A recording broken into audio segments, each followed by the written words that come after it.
गवाए किसी तरीके के, सीधा पॉइंट पे आते हैं, सीधा ओवर प्रीपोजिशन को देखते हैं। ठीक है, ओवर प्रीपोजिशन का मतलब क्या होता है, जैसे कि ओवर का मतलब होता है सीधा सीधा के ऊपर।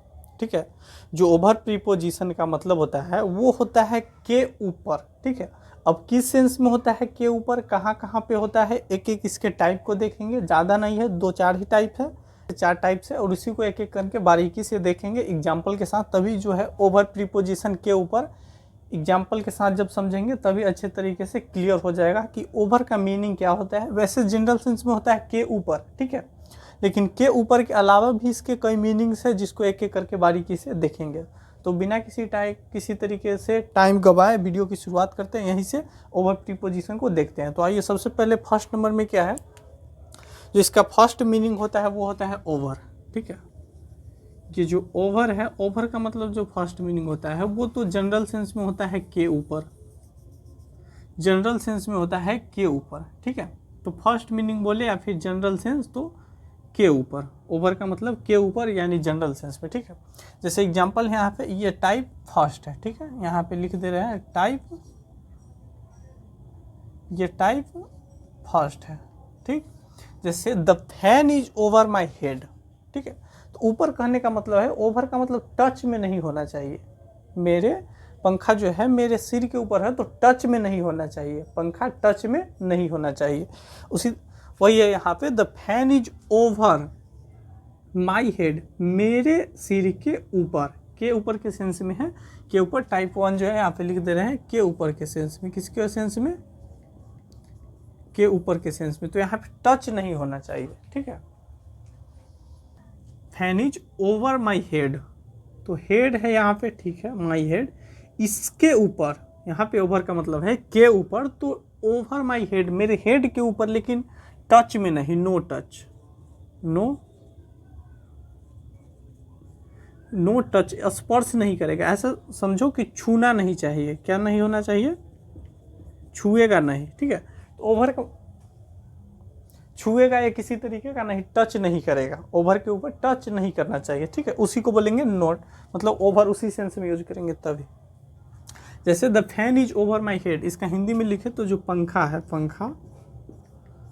पंखा इज ओवर माई हेड, मेरे सिर के ऊपर है, लेकिन टच में नहीं है, तो उस सेंस में यूज करते हैं कौन सा प्रीपोजिशन, ओवर, के ऊपर जब बोलना हो, अगर टच में नहीं हो तो क्या बोलेंगे, ओवर का यूज करेंगे। टच में नहीं करना चाहिए, लेकिन सामने ऊपर होना चाहिए, खड़ा। ठीक है, ऊपर, डायरेक्ट ऊपर, मतलब यहाँ पे वहाँ पे नहीं, डायरेक्ट इसी के ऊपर। अगर मेरे सिर के ऊपर लाइट है तो इसी के ऊपर, यहाँ पे फैन बोल ले या फिर लाइट बोल ले, पंखा जो है, द पंखा इज ओवर माई हेड, मेरे सर के ऊपर है, मेरे सर के ऊपर है। ठीक है, तो ये तो हो गया मेरे सर के ऊपर के सेंस में। एक ये हो गया, the fan is over my head, मेरे सर के ऊपर है, मतलब टच में नहीं है। उसी तरीके से इसका दूसरा एग्जांपल क्या है, जैसे द लाइट इज हंग, मतलब टंगी हुई है, हंग मतलब हैंग का मतलब होता है टांगना, और हंग का मतलब टंगी हुई, मतलब वर्ब 3 होता है हंग का। ठीक है, हैंग का, hung. The light is hung over my board, मतलब जो लाइट है मेरे बोर्ड के ऊपर टंगी हुई है, बोर्ड के ऊपर, तो टच में नहीं होना चाहिए। ठीक है, टच में यहाँ पे नहीं होना चाहिए, बोर्ड के ऊपर, तो इसे सटा हुआ नहीं है बल्कि ऊपर है, तो उसी सेंस में ओवर यानी के ऊपर कब, लेकिन टच में नो टच, ऊपर लेकिन ओवर, मतलब ओवर यानी ऊपर लेकिन नो टच, यानी छूना नहीं चाहिए, छूना नहीं चाहिए। ठीक है, टच नहीं होना चाहिए। तो the light is hung over my board, जो लाइट है, मतलब लाइट बोले या फिर प्रकाश बोल लो, लाइट का लाइट ही लिख लो, लाइट जो है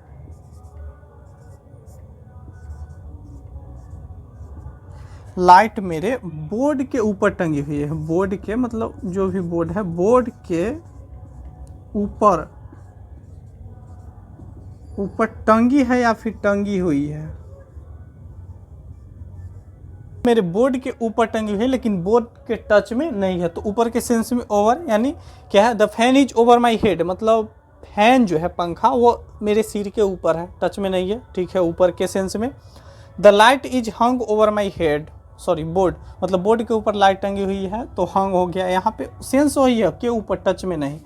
जैसे Mahatma Gandhi Setu is built over river Ganga, यहाँ पे गंगा नदी का बात हो रहा है, रिवर गंगा यानी गंगा नदी के ऊपर। जब भी जो, अच्छा सेतु को ब्रिज बोलते हैं हम लोग।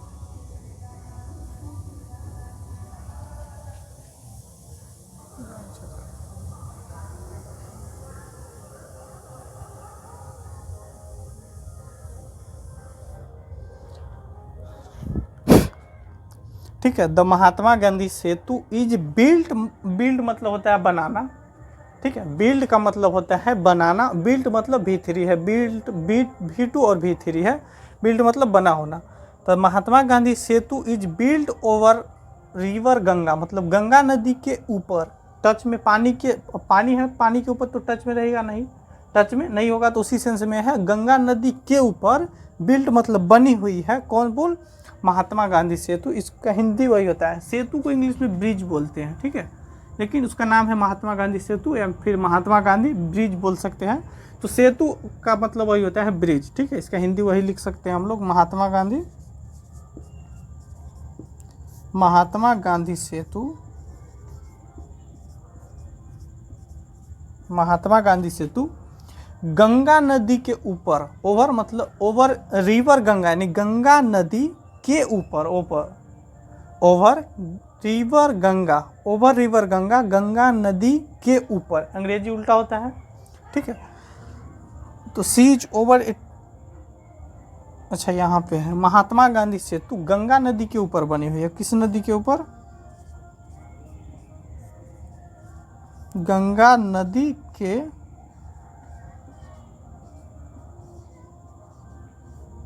ऊपर बनी हुई है, ठीक है। तो बिल्ड ओवर, हम लोगों को केवल इरादा था ओवर समझने का, तो ओवर का मतलब होता है के ऊपर, ठीक है, ये सब इसी का एग्जाम्पल है, इसी का, के ऊपर का, टच में नहीं होना चाहिए, केवल के ऊपर मतलब टच में। और दूसरा इसका जो टाइप है, टाइप 2 बोल सकते हैं इसको यहाँ पे, ठीक है, टाइप 2, इसमें क्या होता है, इसका मीनिंग होता है से ज़्यादा या फिर से अधिक, ठीक है, के ऊपर तो देख लिए, दूसरा मीनिंग से ज़्यादा या फिर उससे अधिक, मतलब ज़्यादा या फिर अधिक, कहने का मतलब वही है, ज़्यादा या फिर अधिक। सीज ओवर 18 ईयर्स, मतलब जो इस 18 ईयर्स जब भी बोलते हैं फिर ओवर बोलते हैं, इसका कहने का मतलब होता है, सीज ओवर का मतलब होता है ज़्यादा, यानी 18 ईयर्स का मतलब 18 साल से ज़्यादा उम्र है, ठीक है। तो यहाँ पे ईयर्स ओल्ड लिखे या फिर ईयर्स लिखे, दोनों का मतलब एक ही है लगभग, ये शॉर्ट है थोड़ा सा बस, लेकिन मतलब वही है कि 18 ईयर्स एबव एज है, ठीक है। एबव भी यूज करते हैं यहाँ पे, और एबव भी कि जब भी नंबर का बात होता है तो वहाँ पे एक और प्रीपोजिशन यूज करते हैं एबव, जैसे सीज एबव 18 ईयर्स, मतलब एबव का भी मतलब होता है नंबर के ऊपर, और यहाँ पे भी क्या है, ओवर का भी मतलब है ओवर 18 ईयर्स, मतलब 18 साल से ज़्यादा, ठीक है। इसका हिंदी ऐसे बोल सकते हैं, उसका उम्र 18 साल से ज़्यादा है, ठीक है, उसका उम्र 18 साल से ज़्यादा है,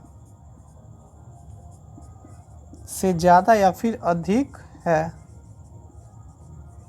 ठीक है। तो पहला हो गया के ऊपर, ठीक है, दूसरा से अधिक या से ज़्यादा या फिर से अधिक, ठीक है।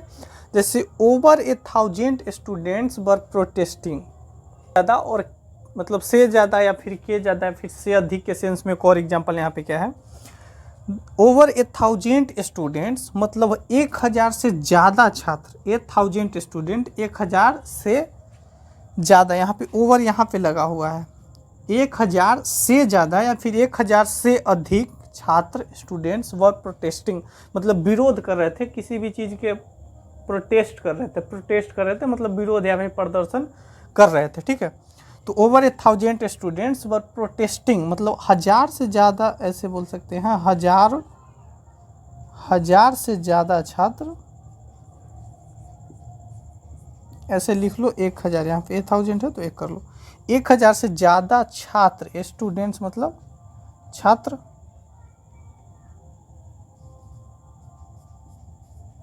1000 से ज़्यादा छात्र वर प्रोटेस्टिंग, प्रोटेस्ट का मतलब होता है विरोध करना, मतलब विरोध कर रहे थे, विरोध कर रहे थे। तो ओवर 1000 स्टूडेंट्स वर प्रोटेस्टिंग, यहाँ पे ओवर का मतलब है से ज़्यादा या फिर के ज़्यादा। यहाँ पे भी ओवर 18 का मतलब है 18 साल से ज़्यादा या फिर 18 साल से अधिक। जैसे यहाँ पे ऐसे बोलो, ही इज ओवर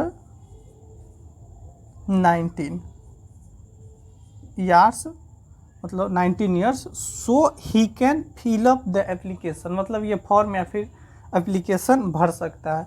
तो यहाँ पे ओवर का मतलब है 19 साल से ज़्यादा या फिर 19 साल से अधिक है, मतलब उम्र इससे ज़्यादा है, ठीक है। तो अभी तक 2 सेंस देख लिए, एक तो हो गया के ऊपर या फिर के ऊपर के सेंस में जो बिना टच में होता है, जैसे fan is over my head, पंखा जो है मेरे सिर के ऊपर है, मतलब मेरे हेड के ऊपर है लेकिन टच में नहीं है। ऑब्वियस सी बात है, टच में नहीं होना चाहिए। द लाइट इज हंग, मतलब हंग का मतलब है टंगी होना, टंगा होना। हैंग का मतलब होता है टांगना, हंग का मतलब टंगा होना। Over my head, over my board. The light जो है, लाइट यानी प्रकाश, वही लाइट समझो। हंग मतलब टंगी हुई है, ओवर माई बोर्ड मेरे बोर्ड के ऊपर टंगी हुई है, ठीक है, ओवर के ऊपर, टच में नहीं है, ठीक है। जैसे सीज ओवर 18 ईयर्स। अच्छा, थर्ड ये है आपका द महात्मा गांधी सेतु या फिर महात्मा गांधी ब्रिज बोलो, बिल्ड ओवर रिवर गंगा, मतलब महात्मा गांधी सेतु जो है गंगा नदी के ऊपर, उल्टा होता है, रिवर गंगा, गंगा नदी के ऊपर, बिल्ट मतलब बनी हुई है फिर बनाई गई है। ये तो हो गया फर्स्ट टाइप वाला के ऊपर के सेंस में। दूसरा है इसी का क्या है, से ज़्यादा, जैसे she's over 18 years, over 18 years जैसे उसका उम्र 18 साल से ज़्यादा है या फिर अधिक है। उसी सेंस में एक और है, ओवर 1000 स्टूडेंट्स वर प्रोटेस्टिंग, मतलब 1000 छात्र से ज़्यादा या फिर से अधिक, अंग्रेजी उल्टा, 1000 छात्र या फिर 1000 स्टूडेंट से ज़्यादा या फिर अधिक वर प्रोटेस्टिंग, मतलब प्रोटेस्ट कर रहे थे, विरोध कर रहे थे, ठीक है। तो ये तो हो गया ओवर के केवल 2 कॉन्सेप्ट, ठीक है। 1 से 2 कॉन्सेप्ट इसी के साथ और पढ़ना है, ठीक है। क्या आगे सेकेंड कॉन्सेप्ट तो हो गया था से ज़्यादा या फिर से अधिक। उसी का तीसरा कॉन्सेप्ट क्या होता है, तीसरा कॉन्सेप्ट जो बनता है वो ऑल ओवर करके बनता है। जनरल मतलब अक्सर जो है ऑल ओवर करके बनता है, और इसका सेंस आता है भर, ठीक है। भर का मतलब जैसे पूरे गांव भर, यानी पूरे में, भर का मतलब पूरे में, जैसे पूरे गांव भर में, पूरे देश भर में, पूरे दुनिया भर में। तो भर में का जो सेंस हम लोग बोलते हैं हिंदी में, उसी का सेंस बनता है ओवर के साथ, तो वो बना देता है कि पेयर ऑल ओवर बोल देता है, ठीक है। जैसे यहाँ पे एग्जांपल है, Gandhi ji is remembered all over the world. All over मतलब भर में, पूरे ऑल ओवर द वर्ल्ड, पूरे दुनिया भर में गांधी जी रिमेम्बर्ड मतलब गांधी जी को याद किया जाता है, ठीक है। तो इसका हिंदी क्या हो जाएगा, ऑल ओवर करके आता है। इसमें याद रखना आप लोग, ऑल ओवर जब भी आएगा साथ में, हालांकि ये साथ में ही होता है, ठीक है। ऑल ओवर मतलब भर में, भर में यानी पूरा में, ठीक है। भर में या फिर पूरा में ऐसे समझो, भर में यानी पूरा में। Gandhi ji is remembered all over the world, मतलब गांधी जी को जो है पूरे वर्ल्ड में, पूरे दुनिया में याद किया जाता है। तो भर का सेंस आता है, भर मतलब पूरे में, ठीक है। तो एक तो ऑल ओवर करके आता है, ओवर के साथ मतलब ऑल लग जाता है, ठीक है। कहीं कहीं पे लगता है, कहीं पे नहीं भी लगता है।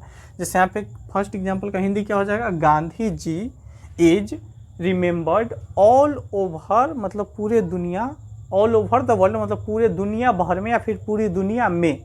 तो यहाँ पे ओवर का मतलब होता है भर यानी पूरी में, ठीक है।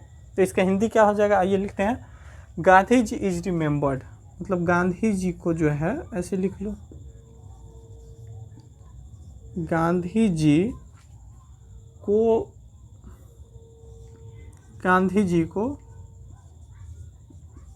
पूरे दुनिया भर में, पूरी दुनिया भर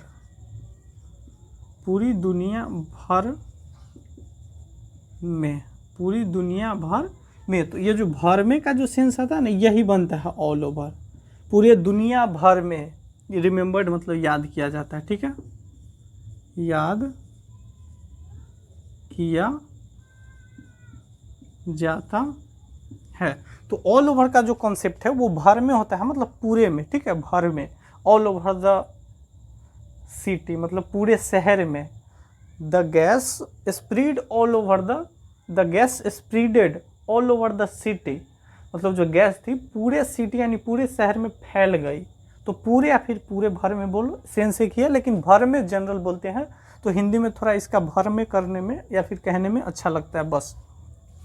जैसे कोविड-19 affected all people over the world, यहाँ पे ऑल ओवर आया है लेकिन बीच में लग गया है क्या pronoun, all over, all over, ये ऑल ओवर ही समझो, ठीक है। अगर बीच में कुछ ऐसे करके आता है, कोई ऑब्जेक्ट देना होता है फिर प्रोनाउन लगाता है तो बीच में लगाते हैं, इसका मतलब क्या, ऑल ओवर होता है लेकिन ऑल ओवर को यहाँ पे अलग इसलिए किए हैं, एक साथ तो लिख सकते हैं ऑल ओवर लेकिन अलग इसलिए किए हैं, अगर कोई ऑब्जेक्ट आ रहा हो या फिर प्रोनाउन आ रहा है तो इसके बीच में लगाना पड़ता है, ठीक है। तो ये होता है ऑल ओवर। ऑल ओवर जहाँ पे भी मिला आप समझ लो पूरे भर में, ठीक है। जैसे कोविड-19 अफेक्टेड, एक होता है इफेक्ट, वो यहाँ पे ई होता है, इफेक्ट का मतलब होता है केवल प्रभाव, लेकिन अफेक्ट का मतलब होता है प्रभावित करना, ये वर्ब होता है अफेक्ट। जैसे the disease affected all the children, मतलब जो बीमारी थी सभी बच्चे को प्रभावित किया, अफेक्ट किया, और इफेक्ट का मतलब होता है केवल प्रभाव, ठीक है। तो affected all people over the world, पूरे दुनिया में सभी लोगों को, पूरे दुनिया भर में सभी लोगों को प्रभावित किया, ठीक है। कोविड-19, इसको हिंदी में भी लिखोगे तो वही लिखाएगा, कोविड लिख लिया फिर कोविड-19 लिखो, अफेक्टेड मतलब कोविड-19 पूरे दुनिया भर में, पूरे दुनिया भर में सभी लोगों को प्रभावित किया, फिर पूरे दुनिया भर के लोगों को प्रभावित किया, ऐसे बोल सकते हैं, पूरे दुनिया भर में सभी लोगों को प्रभावित किया, सभी लोगों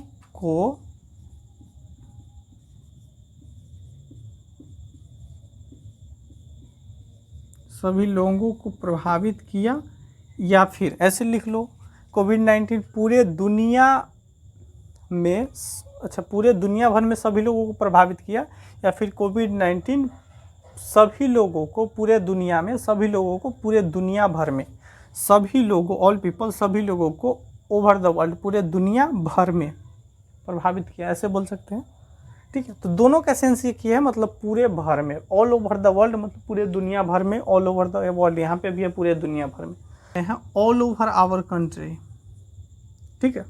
तो Diwali is celebrated all over our country, मतलब दिवाली जो सेलिब्रेट किया जाता है, मनाया जाता है, या फिर जश्न मनाया जाता है, उसको मतलब सेलिब्रेट करते हैं, मनाते हैं, खुशहाली मनाते हैं, तो पूरे हमारे देश भर में, आवर कंट्री हमारे देश भर में, ऑल ओवर आवर कंट्री हमारे पूरे देश भर में मनाया जाता है, सेलिब्रेट किया जाता है, ठीक है।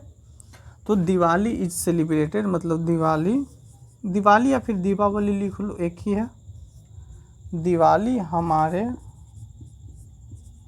पूरे देश भर में, पूरे देश भर में, ऑल कंट्री में, हमारे सभी कंट्री में, हमारे पूरे देश भर में मनाया जाता है,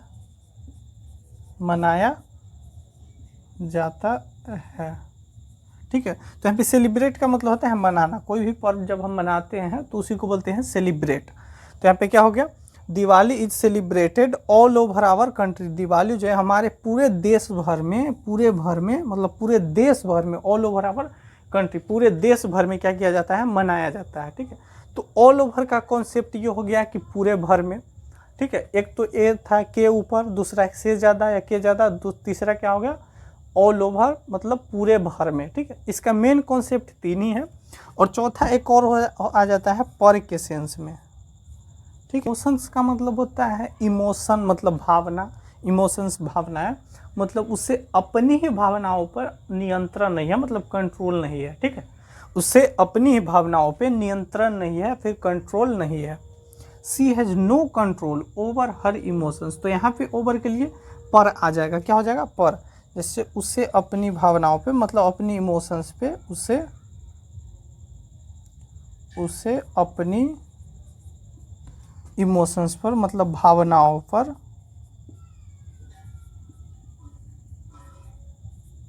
नियंत्रण नहीं है, नियंत्रण या फिर कंट्रोल नहीं है।